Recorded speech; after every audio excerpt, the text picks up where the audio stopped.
नमस्कार साथीहरू, टक्सार पिकुवा खोला हाइड्रो पावर लिमिटेडको आइपिओमा आवेदन दिने सबै लगानीकर्ताहरू अहिले रिजल्टको प्रतीक्षामा रहेका छन्।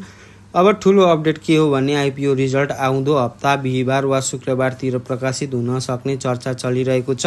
यद्यपि अफिसियल कन्फर्मेसन भने अझै आएको छैन।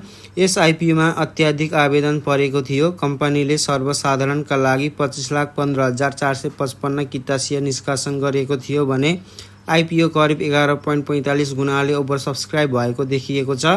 कम्पनीको कुल जारी पुँजी 1 अर्ब 20 करोड रुपैयाँ रहेको छ र आइपिओ पछि पेड अप क्यापिटल पनि सोही अनुसार कायम हुनेछ।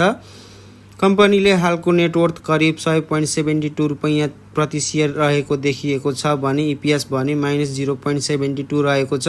यसले कम्पनी अहिले घाटामा रहेको सङ्केत गर्छ, तर हाइड्रो पावर प्रोजेक्ट अनगोइङ स्टेजमा हुँदा यस्तो अवस्था सामान्य रूपमा देखिने गर्छ। अब अहिलेसम्म उपलब्ध डाटा अनुसार इपिएस र बुक भ्याल्यु बाहेक लिस्टिङ अघि सबै इन्डिकेटर्स फुल्ली स्टेबल हुँदैनन्। सेयर हब र अन्य आइपिओ ट्र्याकिङ प्लेटफर्म्समा पनि डाटा अपडेट हुने क्रममा देखिन्छ, तर मार्केट डिस्कसन अनुसार हाइड्रो पावर सेक्टरमा लिस्टिङ पछि इनिसियल ट्रेडिङमा राम्रो इन्ट्रेस्ट आउन सक्ने अनुमान गरिएको छ।